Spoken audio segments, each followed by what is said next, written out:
Hey, what's up, guys? This is Running to the Ground from Ultimate RC Forums. Today I have my tmaxx 3.3 electric conversion, and I pretty much just want to do an overview, kind of tell you guys what my thoughts are on it, tell you where I had the most trouble when doing this conversion, and just pretty much give you an overall cost estimation of what you might be putting into one of these if you decide to do it yourself.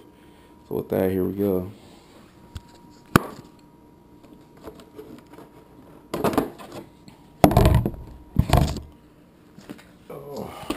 Alright, so starting off, as you can see, I have a ezrun 150 amp Pro from Hobbywing.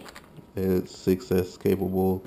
It's very solid ESC. I actually only paid $57 for this used on eBay.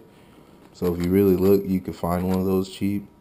The motor is a Turnigy 2100 kV 4-pole brushless motor from Hobby King. Paid 45 bucks for that, new, shipped to my door. Now, as far as the problems with this truck, when doing the conversion, there's not a lot of motor mounts that you can buy for it. I know there's one company named How to RC. That's where I got this motor mount. They make a lot of motor mounts for the tmaxx, but unfortunately, most of them are really made more for the 2.5 tmaxx. This is the low motor mount with ESC tray, and this part I guess is supposed to be the ESC tray. I chose to mount the ESC here because obviously if you got it here and you're flipping over, you might mess up your ESC. But I had to mount this motor mount higher because when you mount it directly onto the chassis, there's literally no room to make a gear mesh if you use a 40 or a bigger diameter motor. So I had to use the tmaxx motor mount to raise it up enough so that I could get a gear mesh going in there. I mean, it's pretty solid. It doesn't have really any slop in it, so you don't really have to worry about your gear mesh getting messed up and stripping gears. I've had this truck running this way for 4, maybe 5 months. I have yet to strip a spur gear, and I jump it like all the time. And also on the bottom of the truck, to hold everything down, I did use nylon lock screws, and those really help everything stay together. So if you do go this route, make sure you do use the nylon lock screws.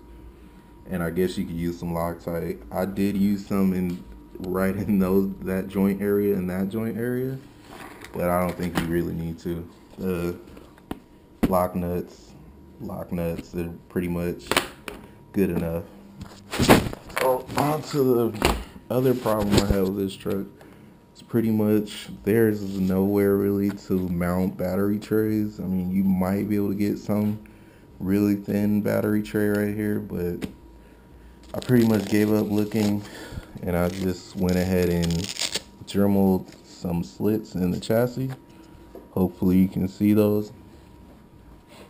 And I just ran some, Velcro straps through there, and then used some sticky Velcro on the chassis. I also used some Velcro on the battery, and like I said, bashed this thing really hard, and I've never had the battery fly off. All that Velcro really holds it down, so I wouldn't worry about it being too close to the spur gear. I'm sure there's some other people who can figure out something better than what I did to make a more, I guess, safe battery mount for this truck. Mounted a little piece of plastic for the receiver tray, and the tranny is locked in second gear. It's not that hard to do if you have a Dremel.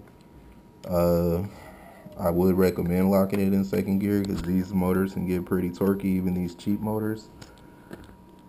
Let's see. As far as the diffs go, haven't had any problem. Haven't shredded any rings or pinion gears.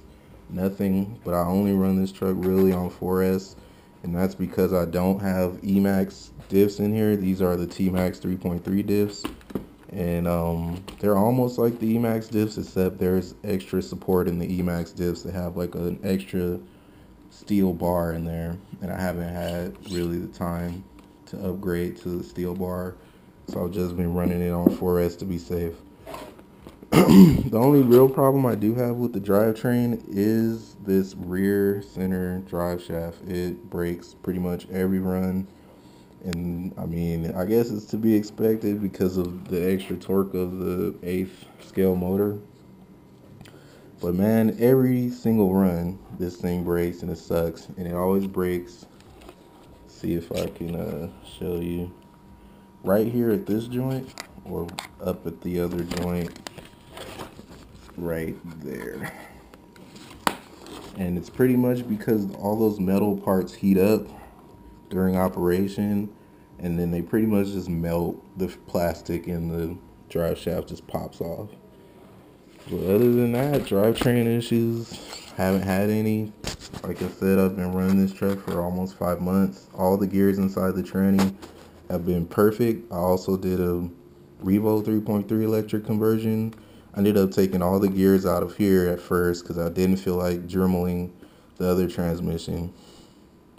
And when I took them out, none of the gears were lubed. And I didn't lube them when I did the second speed conversion because they didn't have them lubed from factory. Every single gear was perfect. So I don't think if you run this transmission and you do the second gear only lockout, you'll have a problem. You know, I don't think you will. Anyways, I'm gonna go run it now so you guys can check out how it runs. And I don't know if I mentioned, I do have a 54 tooth spur, and I think this is a 22 tooth pinion, or it might be a 24 tooth. I think it's a 22 tooth. So, and the motor doesn't even get warm. The ESC doesn't get warm. Run it in dirt. I've ran it with 3.8s. Right now it has Badlands, but you can run way bigger tires with this setup and still have totally reasonable temperatures on 4S, even gearing as high as I have it. And I know I could gear some more. I don't know if I have the room, but if I did have the room, I could definitely, even on dirt, loose dirt, still gear up some more. So yeah, stay tuned for the running part of this video.